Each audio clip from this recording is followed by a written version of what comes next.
The blood on Florence Chapman's dress had long since dried to a rust-brown stain by the time she stumbled into the land office in Santa Fe, New Mexico territory, on a sweltering July morning in 1867. She carried her late husband's claim papers in trembling hands, the edges crumpled from where she had gripped them too tightly during the 3-day journey from their homestead near Glen Rio. The clerk behind the desk, a thin man with spectacles that kept sliding down his nose, barely glanced up at her before returning his attention to the ledger in front of him. "I need to file my husband's claim," Florence said, her voice hoarse from dust and grief. "Samuel Chapman. He staked 160 acres near Glen Rio back in April, but he never made it here to register before he passed." The clerk finally looked at her, his eyes traveling from her sunburned face to the stained dress, then to the papers she held. "Your husband is deceased? 3 weeks ago. Rattlesnake bite while he was clearing brush." Florence set the papers on the counter with more force than she intended. "The land is still ours. I have been working it. I have planted crops and built up the cabin. The claim is valid." The clerk picked up the papers with 2 fingers, as if they might contaminate him. He scanned them for perhaps 30 seconds before setting them down again. "Mrs. Chapman, I'm afraid the claim died with your husband. Under the Homestead Act, only the head of household can file, and that would have been Mr. Chapman. Since he never completed the registration, the land reverts to public domain." Florence felt the floor tilt beneath her feet. "But I am living there. I have been maintaining it." "Are you the head of your household, Mrs. Chapman?" The clerk's tone suggested he already knew the answer. "I am a widow with no children. Who else would be the head of my household?" "The law requires that a married woman's claim be filed by her husband. Since Mr. Chapman never filed, and since he is now deceased, you would need to file a new claim in your own name. However," he paused, adjusting his spectacles, "you would need to prove you are capable of improving the land, which typically requires either substantial financial resources or male assistance. Do you have either?" Florence's hands clenched into fists at her sides. "I have been improving the land for 3 months. My husband and I worked it together. Nevertheless, the original claim is void. If you wish to file a new claim, you may do so, but it will be subject to review and approval. Given your circumstances, I cannot guarantee approval. The land office prefers to grant homesteads to families or single men who can demonstrate the capacity for agricultural development." The air in the office felt suffocating. Florence had spent the last 3 weeks burying her husband, tending their crops alone, and making the difficult journey to Santa Fe, all while believing that registering Samuel's claim would secure her future. The thought of losing everything, of returning to Missouri with nothing, made her stomach turn. "How long do I have before someone else can claim the land?" she asked. "The land is available for claim as of now," the clerk said. "If you wish to file your own claim, I suggest you do so quickly. Otherwise, any man who stakes it and meets the requirements will be granted the homestead." Florence gathered the useless papers and walked out of the land office into the blazing New Mexico sun. The street was busy with wagons and horses, with men conducting business and women shopping for supplies. She felt invisible among them, just another widow in a territory full of people trying to carve out a new life.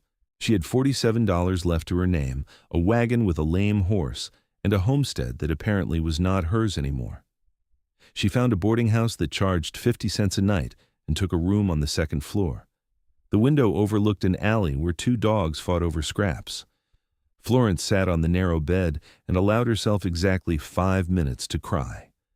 Then she washed her face in the basin, changed into her only other dress, and went downstairs to ask the landlady where she might find someone willing to help a widow with a land claim. "Land claim?" The landlady, a stout woman named Mrs. Rodriguez, looked her up and down. "You got money for a lawyer?" "Not much." "Then you're out of luck, honey. Lawyers in Santa Fe do not work for charity." Mrs. Rodriguez poured Florence a cup of coffee without asking. "What is your situation?" Florence explained, leaving out no details. Mrs. Rodriguez listened while kneading bread dough, her strong hands working the mixture with practiced efficiency. "The land office does not like giving homesteads to women alone," Mrs. Rodriguez said when Florence finished. "They think we cannot handle it, My late husband filed our claim 20 years ago, and when he died, I had 3 sons old enough to work the land. That is the only reason they let me keep it. So I have no options? I did not say that. Mrs. Rodriguez shaped the dough into loaves. There are men who help women in your situation. They file the claim in their name, then sign it over once it is approved. It is not exactly legal, but it is not exactly illegal either. The land office does not ask too many questions as long as a man's name is on the papers. Where would I find such a man? There is a trapper who comes through Santa Fe every few months, Quinn Bridger. He has helped a couple of widows I know, honest man from what I hear, which is rare enough. He does not cheat women out of their land like some do. Mrs. Rodriguez slid the loaves into the oven. He might be at the trading post on San Francisco Street. Big man, cannot miss him. Looks like he wrestles bears for fun. Florence finished her coffee and headed to San Francisco Street. The trading post was a long building with furs hanging outside and the smell of tobacco drifting from the open door. Inside, the space was crammed with goods, barrels of flour and sugar, stacks of blankets, iron tools, ammunition, and pelts of every description. A few men stood around a counter in the back, examining a rifle. "Help you, miss?" A man with a gray beard approached her. "I am looking for Quinn Bridger." "Quinn?" The man gestured toward the back. "He is right there, the big one." Florence made her way through the crowded space. The men at the counter stepped aside, and she got her first look at Quinn Bridger. Mrs. Rodriguez had not exaggerated. He stood well over 6 feet tall, with shoulders so broad they strained against his buckskin shirt.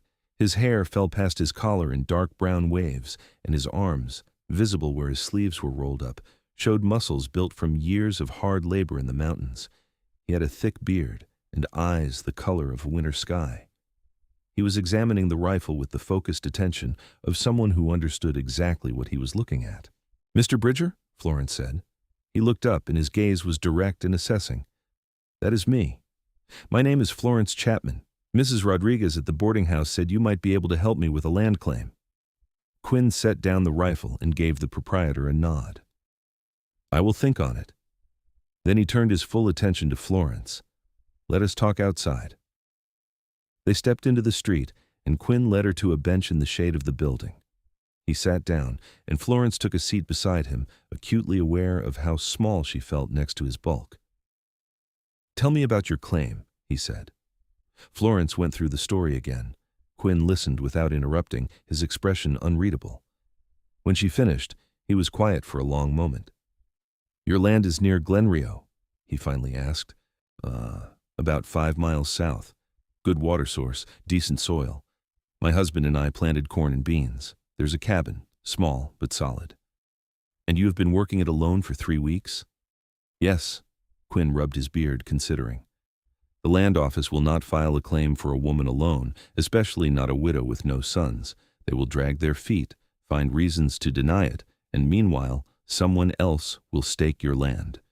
You need a man's name on the claim."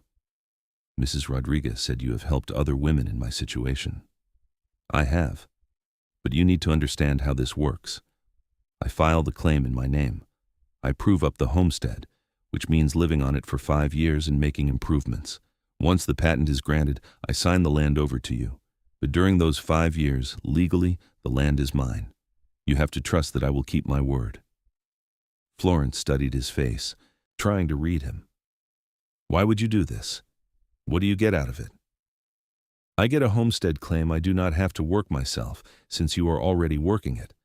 And I charge a fee, $100, paid when the land transfers to your name." "I do not have $100. "I know. You pay me when you can. If you sell crops, if you raise livestock, whenever you have the money. I'm in no rush."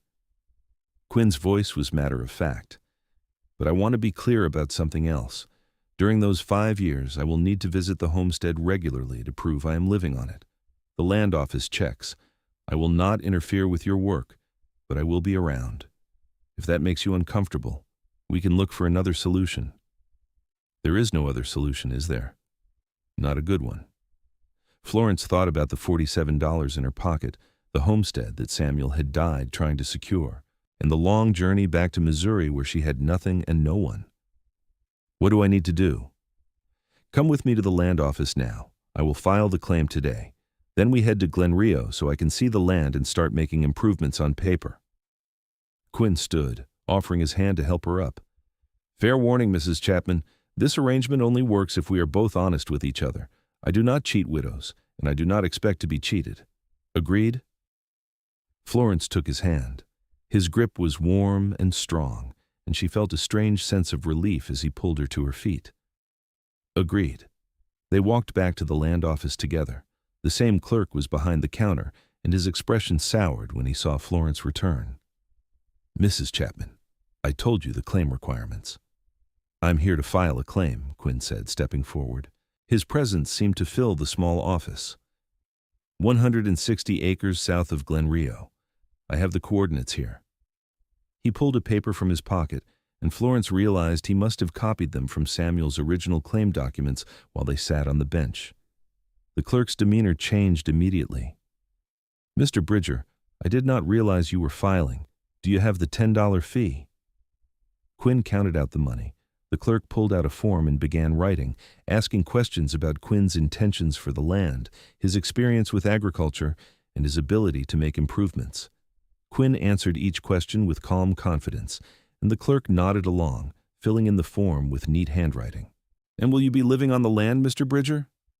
"I will. I plan to improve the existing cabin, expand the crops, and possibly run cattle." "Excellent. The land office appreciates men of your caliber taking on homesteads in New Mexico territory. We need strong settlers." The clerk blotted the paper and turned it around for Quinn to sign. "Your claim is filed. You have 5 years to prove up. Good luck." Quinn signed the paper, and Florence watched her husband's dream transfer to a stranger's name. But as they walked out of the land office, she felt a weight lift from her shoulders. At least, now she had a chance. "Thank you," she said. Quinn nodded. "We leave for Glen Rio tomorrow morning. Can you be ready by dawn?" "I will be ready." They parted ways at the boarding house. Florence went upstairs and lay on the bed, staring at the ceiling. She had just put her entire future in the hands of a mountain man she had known for less than 2 hours. It was either the smartest or the stupidest decision she had ever made, and she would not know which until 5 years had passed. The next morning, Florence was waiting outside the boarding house when Quinn arrived with 2 horses and a pack mule. The sun was just beginning to lighten the eastern sky, and the air was still cool. Quinn handed her the reins to a sturdy mare. "She is gentle," he said. "Your wagon horse?" "Lame. I sold him and the wagon to the livery for $20. "Good. We will make better time on horseback." Quinn secured her small bag to the mule and swung up onto his own horse, a large roan that looked like it could carry him all day without tiring. They rode out of Santa Fe as the town was waking up. The trail to Glen Rio would take them northeast, through high desert country dotted with juniper and pinon. The landscape was beautiful in its starkness, all red earth and endless sky. Florence had fallen in love with it when she and Samuel first arrived, despite the hardships. Quinn set a steady pace, and they rode in silence for the first hour. Finally, he spoke. "Tell me about your husband. How did he die?" Florence had not talked about Samuel's death to anyone except the clerk and Mrs. Rodriguez, and both times she had kept it brief. But something about Quinn's quiet presence made her want to explain. "We were clearing brush for a new field," she said. "Samuel was cutting back some scrub when a rattlesnake struck him on the forearm. He killed the snake, but the venom spread fast. We were too far from any town, and I did not know what to do. I tried to suck out the poison, tried to keep him cool, but he was dead within 6 hours." She paused, remembering Samuel's face, pale and sweating, his breathing getting shallower. "He told me to file the claim. Those were almost his last words. He wanted to make sure I would be taken care of." "He sounds like a good man." "He was. We married in Missouri 2 years ago. He was a farmer's son, and I was a seamstress. We wanted land of our own, a chance to build something." Florence adjusted her grip on the reins. "What about you? Why does a mountain man care about homestead claims?" Quinn was quiet for a moment. "I have spent 15 years trapping in the Rockies. It is a hard life, and it is getting harder. The beaver are trapped out in most places, and the market is not what it used to be. I have been thinking about settling somewhere, having land of my own. but I'm not ready to give up the mountains entirely. Helping women file claims gives me a legal homestead without having to work it full time. It is a compromise. Do you have family? Not anymore. My parents died when I was young. No siblings. I've been on my own since I was 16.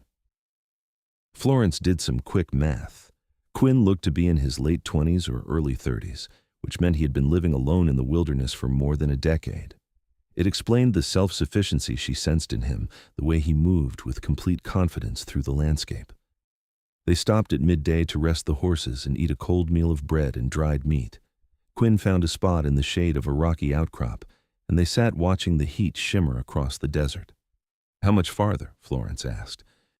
"We will reach Glen Rio by nightfall. Your homestead is south of town, right?" "Yes, we can make it there tonight if we do not rest too long." Quinn studied her. "You are in a hurry to get back." "I left the cabin unlocked and the crops unwatered for 3 days, and I want to make sure no one has tried to stake the land while I was gone." "No one has staked it. I asked around in Santa Fe. Your husband's claim was noted but not filed, so most folks figured the land would sit empty for a while." Quinn stood and offered his hand again, pulling her to her feet. "But you are right to be cautious. Let us keep moving." They rode through the afternoon heat, and Florence found herself watching Quinn as they traveled. He sat his horse with easy grace despite his size, and he seemed to notice everything around them: a hawk circling overhead, a line of deer tracks crossing the trail, the way the clouds were building in the distance. He pointed out a cluster of prickly pear cactus heavy with fruit. "You can eat those," he said. "The fruit, not the pads. Good in late summer." "I know. Samuel and I picked some last month. I made jam." Quinn looked impressed. "Not many people think to use what the land offers. Most homesteaders try to grow everything from back east and wonder why it does not work in the desert." "I grew up poor," Florence said. "My mother taught me to use everything, waste nothing." "That will serve you well out here." They reached Glen Rio as the sun was setting. The town was small, just a handful of buildings clustered around a crossroads. There was a general store, a saloon, a blacksmith, and a few houses. Quinn stopped at the general store to buy supplies, and Florence waited outside with the horses. She saw a few people glance at her curiously, but no one approached.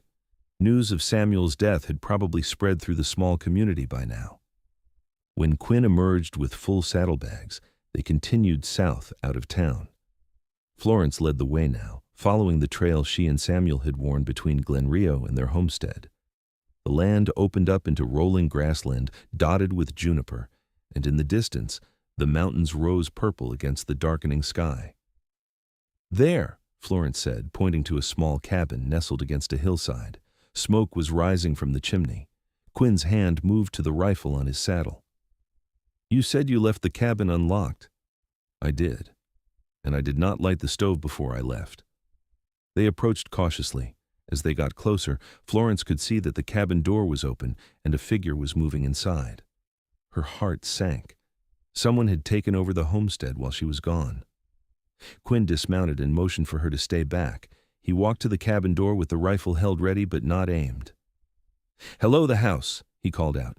A man appeared in the doorway, young and thin with a startled expression. "Who are you?" "I am the person who filed a claim on this land yesterday," Quinn said calmly. "Who are you?" The young man's face went pale. I did not know it was claimed. I've been traveling for weeks, and I saw an empty cabin. I just needed a place to stay for a night." "Just a night?" "I swear it. I will leave now." The young man grabbed a small pack from inside and hurried past Quinn, not making eye contact with either of them. He disappeared into the twilight at a near run. Quinn waited until he was out of sight, then turned to Florence. "That will happen from time to time. Drifters, travelers, sometimes claim jumpers. You need to be careful out here alone." Florence dismounted and walked to the cabin.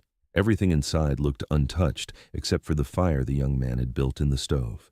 Her few possessions, a trunk of clothes, Samuel's tools, cooking pots, and blankets, were all where she had left them. The corn and beans she had harvested before leaving for Santa Fe sat in sacks against the wall. Quinn brought the horses to the small corral Samuel had built and unsaddled them. Florence watched from the doorway as he worked, efficient and unhurried. When he finished, he carried his gear to the cabin. "I will sleep outside," he said. "Unless you would rather I take the cabin and you sleep outside." "Outside is fine," Florence said. "There is only one bed, and it would not hold you anyway." Quinn almost smiled at that. "Probably not. Do you mind if I use your stove to cook? I brought beans and bacon." "Go ahead." They prepared a simple meal together, moving around the small cabin with an awkwardness born of newness. Florence set the table while Quinn cooked, and when they sat down to eat, the silence felt heavy. "This is strange," Florence finally said. "It is," Quinn agreed, "but we will figure it out. I do not plan to be here all the time. I will stay for a week or two now, make some improvements the land office will notice, then head back to the mountains. I will come back every few months to check in and do more work. The rest of the time, the land is yours." "That seems too generous." "It is the arrangement. If I wanted to work a homestead full-time, I would have filed for my own land years ago." Quinn pushed beans around his plate. "Besides, you have already done most of the hard work. The cabin is solid, the well is good, and your crops look healthy. All I have to do is expand things a bit and show up enough to satisfy the land office." Florence looked at him across the table, this strange man who had appeared in her life at exactly the moment she needed him. "Why are you doing this? Really? You could charge me more money. You could insist on staying here and making my life difficult. Why be fair?" Quinn met her eyes. "My mother was widowed when I was 14. My father died in a logging accident, and the company he worked for gave her nothing. She tried to keep our farm going, but without a man to help, she lost it to debt within a year. We ended up living in a church basement, and she worked as a laundress until her hands bled. She died 2 years later from pneumonia." His voice was steady, but Florence could hear the old anger underneath. "I do not cheat widows because I watched what it did to my mother. That is the only reason you need." Florence felt a lump in her throat. "I'm sorry. It was a long time ago." Quinn stood and carried his plate to the wash basin. "I'm going to set up my bedroll outside. Thank you for the meal." He left before she could respond. Florence cleaned up the dishes and prepared for bed, but she found herself standing at the window, looking out at the dark shape of Quinn's camp near the corral. He had built a small fire, and she could see him sitting beside it, his rifle across his knees. She thought about what he had said about his mother, about the life he had lived alone in the mountains. He was a hard man, shaped by hardship, but there was a decency in him that she had not expected. She thought about Samuel, who had been kind and gentle, who had made her laugh and held her when she cried. Samuel was gone, and this stranger had taken his place in the most impersonal of transactions. It felt wrong and right at the same time. Florence climbed into bed and pulled the blankets up to her chin. Outside, she could hear coyotes calling in the distance and the soft sound of Quinn's fire crackling. She fell asleep thinking about the long 5 years ahead and wondering what would happen when they were over. The next morning, Quinn was up before dawn. Florence woke to the sound of him chopping wood, the rhythmic thunk of the axe biting into logs. She dressed quickly and went outside. The sun was just cresting the horizon, painting the sky pink and gold. Quinn had already split a substantial pile of wood and was working on another log. His shirt was off, draped over the corral fence, and Florence found herself staring at the sheer muscle of his back and shoulders. He moved with the steady power of someone who had done hard physical labor his entire life. He noticed her watching and paused, wiping sweat from his forehead. "Morning. I hope the noise did not wake you." "It is fine. I should be up anyway." Florence gestured at the woodpile. "You work fast." "Habit. In the mountains, you work when the weather is good because you never know when it will turn." Quinn set down the axe. "I thought today I would repair your corral. Some of the posts are loose, and if you are going to keep horses, you need it secure. Tomorrow, I will start expanding your fields." "You do not have to do all of that." "Yes, I do. The land office will send an inspector eventually, and they need to see improvements. The more I do now, the less I have to do later." Quinn picked up his shirt and pulled it on. "But I will need your help. I do not know this land like you do. You tell me what needs doing, and I will do it." They worked together through the morning. Florence showed Quinn the fence posts that needed replacing, and he dug new holes and set the posts with a speed that amazed her. She held the posts steady while he packed dirt and rocks around the base, their hands sometimes brushing as they worked. By midday, the corral was secure enough to hold a dozen horses. They ate a quick lunch, and then Quinn asked to see the fields. Florence walked him through the small plot where she and Samuel had planted corn and beans. The crops were doing well despite her 3-day absence, the corn stalks already knee-high and the beans flowering. "You have good soil here," Quinn said, crouching to examine the earth, "and your irrigation from the creek is smart. If we expand this field another acre or two, you could grow enough to sell a surplus in Glen Rio. That would get you money for the fee I am charging, and more besides. I do not have enough seed to plant another acre. I will buy seed in town. Consider it an investment." Quinn stood, dusting off his hands. "The more productive this land is, the easier it is to prove up the claim. And the sooner you can pay me, the sooner you have your homestead free and clear." They spent the afternoon marking out where the new field would go. Quinn used a rope to measure, and Florence drove stakes into the ground at each corner. The work was hot and dusty, and by the time the sun started to sink, Florence's back was aching and her hands were blistered. But there was satisfaction in seeing the expansion laid out, in imagining what it would look like when the crops were growing. That evening they sat outside the cabin as the air cooled. Quinn had cooked again, a stew of beans and bacon that was simple but filling. Florence found herself relaxing in his presence, the initial awkwardness fading into something more comfortable. "Tell me about trapping," she said. "What is it like living in the mountains?" Quinn leaned back against the cabin wall, his long legs stretched out in front of him. "It is quiet. You can go weeks without seeing another person, just you and the animals and the weather. It is beautiful, especially in winter when the snow covers everything. But it is hard. You are cold most of the time, and hungry a fair bit. You have to be smart about where you set your traps, about how you track game. One mistake can cost you a season's worth of furs, or your life. Do you ever get lonely?" "Sometimes, but I got used to being alone a long time ago." He glanced at her. "What about you? Do you get lonely out here?" Florence thought about the weeks after Samuel's death, the silence of the cabin, the weight of grief and fear. "Yes, especially now. Samuel and I always had each other to talk to, even when times were hard. Now it is just me and my thoughts, and sometimes my thoughts are not good company." Quinn nodded. "I understand that." They fell into silence, but it was not uncomfortable. Florence watched the stars come out, bright and countless in the desert sky. She felt a strange sense of peace sitting there with Quinn, this man who was almost a stranger, but who was now tied to her future in the most fundamental way. Over the next 2 weeks, they settled into a routine. Quinn would wake before dawn and start work on whatever project he had planned for the day. Florence would join him after breakfast, and they would work side by side until the heat of the afternoon drove them into the shade. Then Quinn would cook, and they would eat together, talking about the land or the work or sometimes about their pasts. Florence learned that Quinn had been all over the Rocky Mountains, from Montana to New Mexico. He knew the names of every plant and animal, could read the weather in the clouds, and could start a fire in the rain. He told her stories about grizzly bears he had encountered, about winters so cold the trees exploded from the ice, about seeing herds of elk so large they took an hour to pass. In turn, Florence told him about her life in Missouri, about learning to sew from her mother, about the dress shop where she had worked before meeting Samuel. She told him about her father, who had been a drunk and a gambler, and about the relief she had felt when he finally left for good. She talked about her hopes for the homestead, about the garden she wanted to plant next spring, about maybe getting chickens or a milk cow. Quinn listened to everything she said with the same focused attention he gave to his work. He asked questions, remembered details, and never dismissed her ideas as foolish or impractical. It was different from talking to Samuel, who had been enthusiastic but sometimes distracted.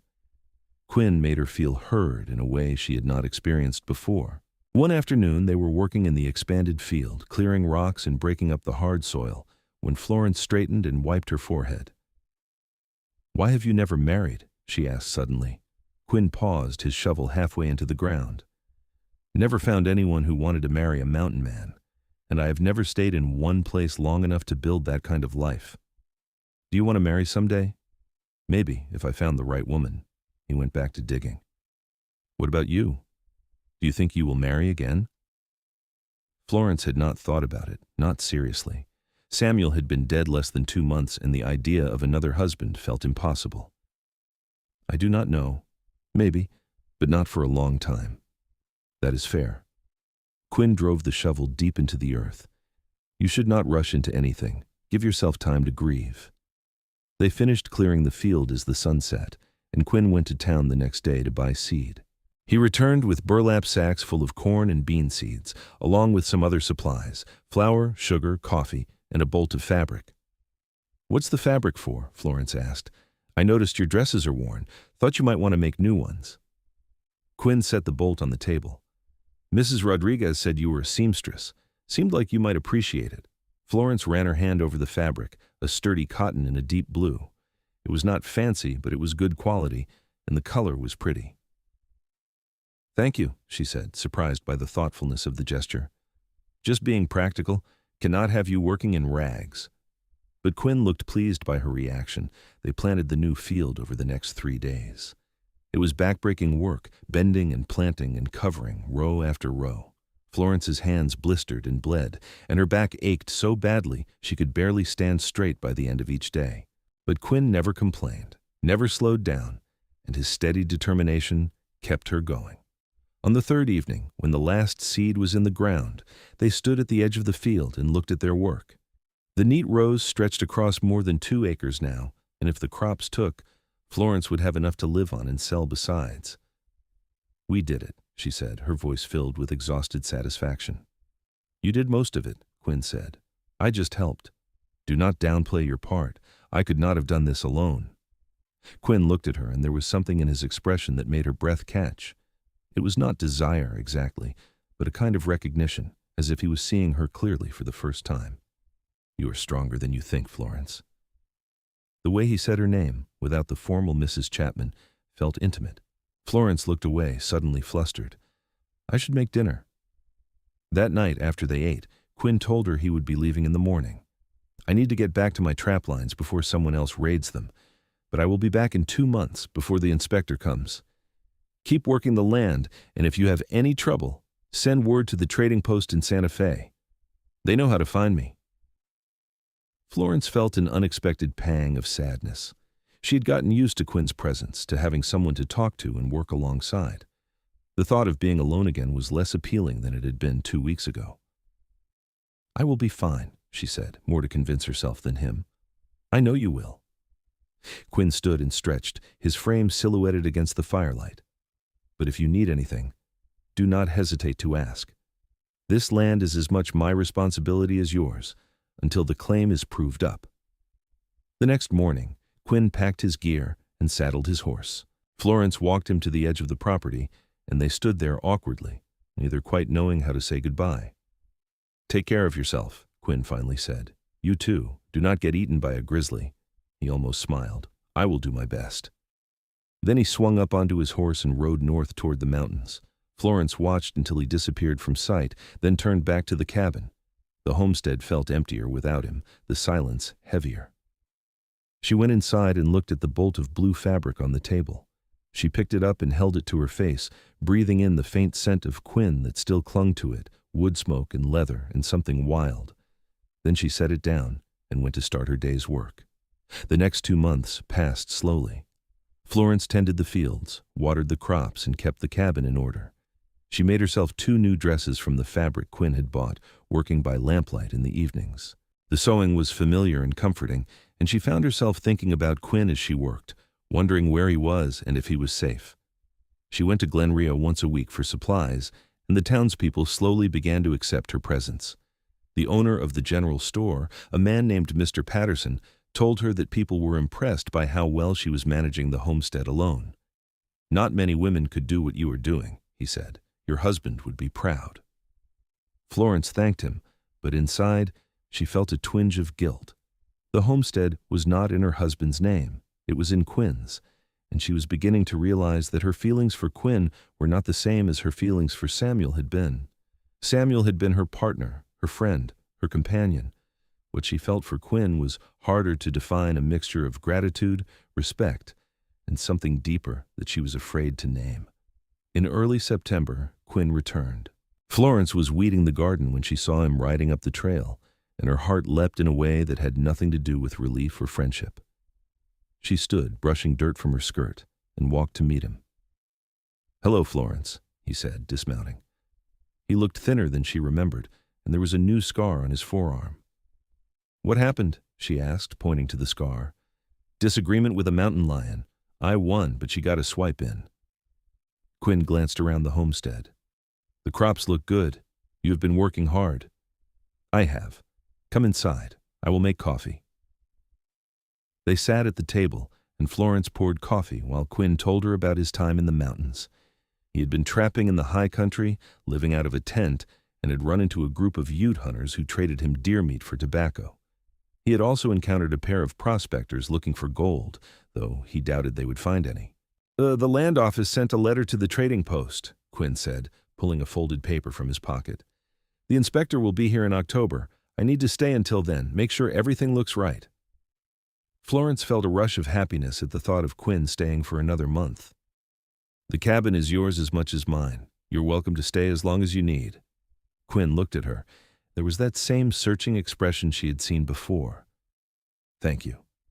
Over the next few weeks, Quinn continued to make improvements. He built a small barn for storing hay and tools, repaired the roof of the cabin, and dug a root cellar for preserving food through the winter. Florence helped where she could, but mostly she watched Quinn work, admiring his skill and strength. One evening, they were sitting outside after dinner, and Florence gathered her courage to ask the question that had been on her mind for weeks. "Quinn, when the 5 years are up and you sign the land over to me, what will you do? Will you go back to the mountains?" Quinn was quiet for a long moment. "I do not know. I've been thinking about that. Trapping is not what it used to be, and I'm getting tired of living alone in the wilderness. Maybe it is time to settle down." "Would you settle here? In New Mexico?" "Maybe." He looked at her. "Would you mind if I did?" Florence felt her cheeks flush. "No, I would not mind." The air between them felt charged, and Florence realized they were sitting closer than usual, their shoulders almost touching. Quinn reached out and tucked a strand of hair behind her ear, his fingers brushing her cheek. The touch was gentle, almost reverent. "Florence," he said softly, "I need to tell you something." "What?" "These past 2 months I have not been able to stop thinking about you.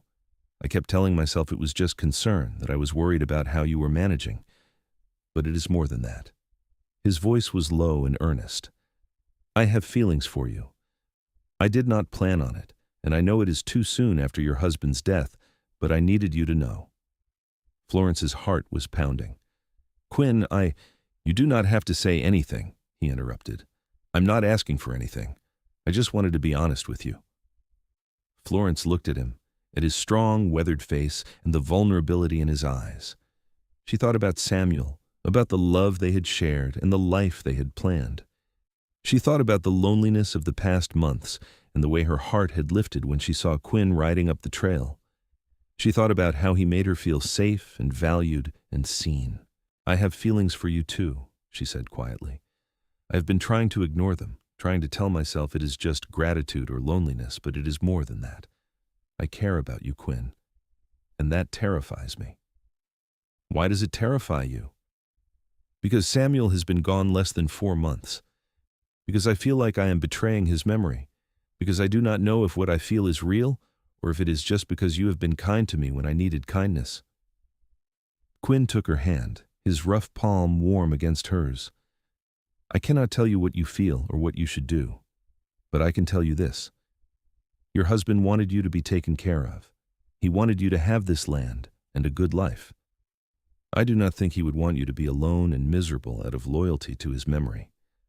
Tears pricked Florence's eyes. "How do you know that?" "Because if I loved someone the way he loved you, I would want them to be happy, even if I was not there to make them happy myself." Florence leaned into him and Quinn wrapped his arms around her. She rested her head on his chest, listening to the steady beat of his heart. They sat like that for a long time, holding each other as the stars came out above them. "I do not want to rush this," Florence finally said. "I need time." "I know, and I'm not going anywhere." Quinn's voice rumbled through his chest. "We have 5 years, remember? Plenty of time to figure things out." The inspector came in mid-October, a stern man with a clipboard who walked around the property making notes. He examined the cabin, the barn, the fields, the well, and the corral. He asked Quinn questions about his plans for the land and his ability to sustain the homestead. Quinn answered with calm confidence, and Florence stood by, trying to look like a hired hand rather than the person who had done most of the work. After an hour, the inspector closed his notebook and shook Quinn's hand. "Everything looks in order, Mr. Bridger. You are making good progress. I will be back next year for another inspection. Keep up the good work." When the inspector left, Florence and Quinn looked at each other and laughed with relief. "We did it," Florence said. "He believed it." "Of course he did. You are a good actress." Quinn pulled her into a hug, and Florence let herself enjoy the feel of his strong arms around her. That night, they celebrated with a special dinner. Florence cooked a roast chicken she had bought in town, and Quinn contributed a bottle of whiskey he had been saving. They ate and drank and talked late into the night, and when Quinn walked Florence to the cabin door, he kissed her for the first time. It was a gentle kiss, tentative and sweet, and Florence felt something inside her melt. When they pulled apart, she rested her forehead against his. "I think I am falling in love with you," she whispered.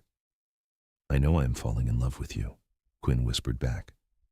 They stood there in the doorway, holding each other, and Florence felt a sense of rightness that she had not felt since Samuel died. This was different from what she had had with Samuel, but it was no less real. Quinn was strong where Samuel had been gentle, quiet where Samuel had been talkative, but he was good and kind and honest, and that was what mattered.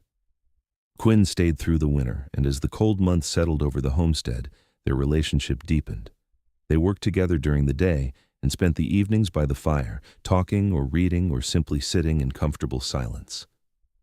Quinn moved into the cabin when the first snow fell, sleeping on a pallet on the floor at first, but eventually sharing Florence's bed. Their physical relationship developed slowly, both of them cautious and respectful. Florence had been with only one man before, and the intimacy with Quinn was both familiar and new. He was patient and tender, taking his time to learn what she liked, and Florence found herself opening up to him in ways she had not with Samuel. There was a passion between them that surprised her, a hunger that grew stronger the more time they spent together. By the time spring came, they were inseparable. Quinn taught Florence how to trap rabbits and how to read animal tracks. Florence taught Quinn how to cook proper bread and how to mend his clothes. They planted the fields together, worked the land together, and built a life together. In May, Quinn asked Florence to marry him. They were sitting by the creek, watching the water flow over the rocks, when he turned to her and said, "I want to spend the rest of my life with you. Will you marry me?" Florence looked at him, at the man who had saved her homestead and stolen her heart, and she said yes without hesitation. They married in Glen Rio in June of 1868, a simple ceremony at the small church with Mrs. Rodriguez and Mr. Patterson as witnesses. Florence wore a new dress she had sewn from white cotton, and Quinn wore clean buckskins and a new shirt. The preacher pronounced them husband and wife, and Quinn kissed her in front of the small congregation, not caring who saw. After the wedding, they rode back to the homestead together. Quinn had added Florence's name to the claim papers that morning, filing an amendment with the land office that listed her as his wife and co-owner of the land. The clerk had not questioned it, and Florence finally felt secure in her ownership of the land Samuel had died trying to secure. Their life together settled into a happy rhythm. They worked the land, expanded their crops, and bought a milk cow and some chickens.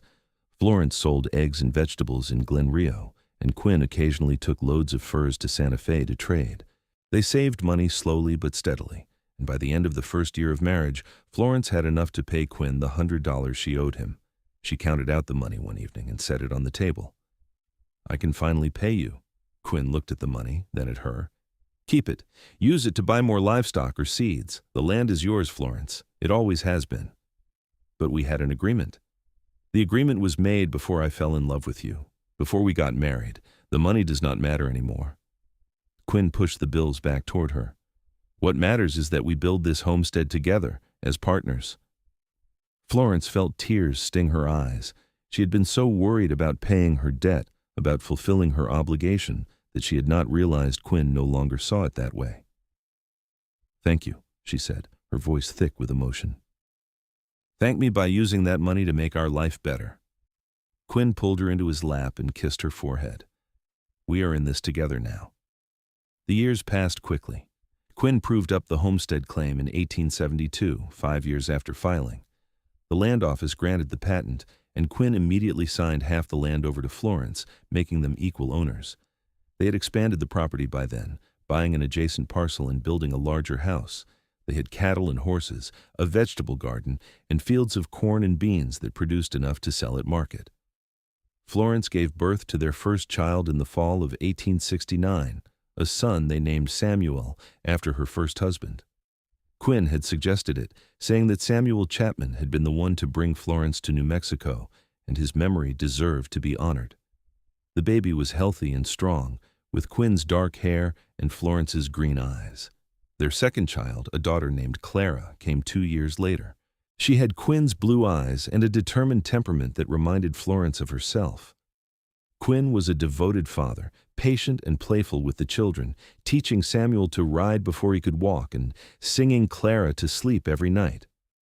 In 1874, Florence gave birth to twins, boys they named James and Thomas. The pregnancy had been difficult, and Florence had been sick for months, but Quinn had taken care of her and the other children without complaint. When the twins were born healthy, Florence had wept with relief and gratitude. Their homestead became known throughout the region as one of the most productive in New Mexico territory. People came to Quinn for advice on irrigation and to Florence for seeds and cuttings from her garden. They were respected members of the community, and their children grew up happy and loved.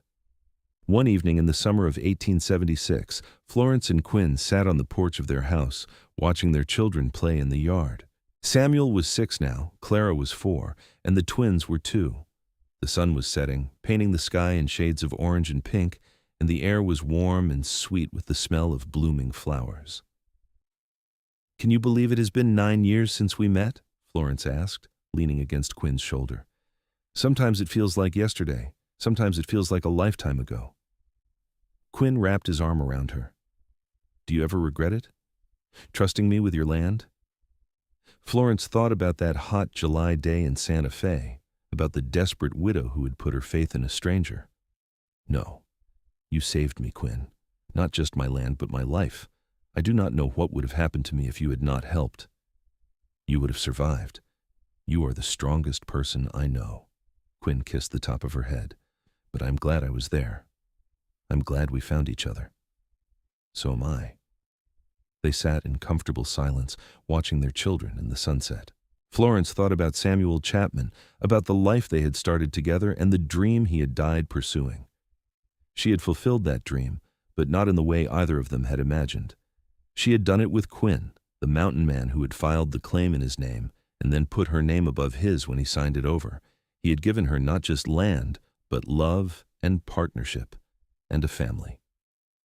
"I love you," she said softly. "I love you too," Quinn replied. "Always." As the stars began to appear in the darkening sky, Florence felt a deep sense of peace. Her life had not turned out the way she had planned, but it had turned out better than she could have hoped. She had a home, a husband who loved her, and children who filled her days with joy. She had land that was truly hers, secured not by a man's claim, but by hard work and determination, and the kindness of a stranger who had become so much more. The years continued to pass, and the Bridger homestead thrived. Samuel grew into a strong, capable young man who helped his father with the cattle in the fields. Clara became an expert horsewoman and helped her mother with the garden and the younger children. James and Thomas were inseparable, always getting into mischief but loyal to each other and their family. In 1880, Florence and Quinn celebrated their 12th wedding anniversary. The children had planned a surprise party, with neighbors and friends from Glen Rio coming to the homestead for a celebration. There was music and dancing and more food than they could eat.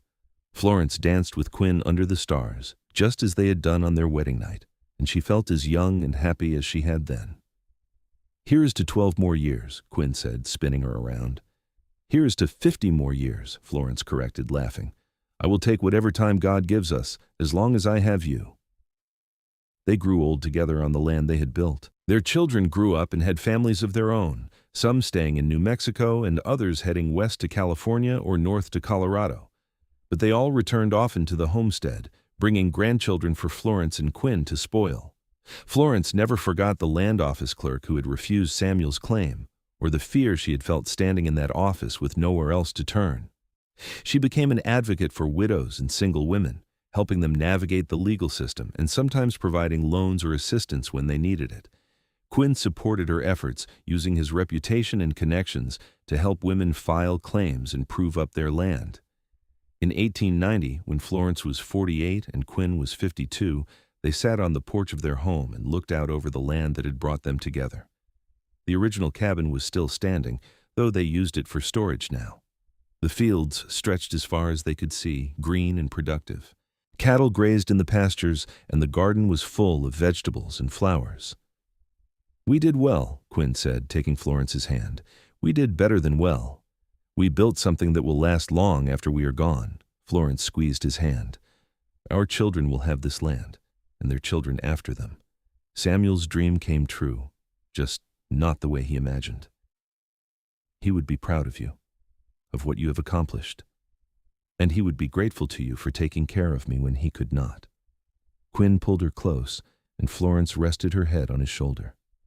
They sat there as the sun set, two people who had found each other in the most unlikely of circumstances and built a love that had lasted a lifetime.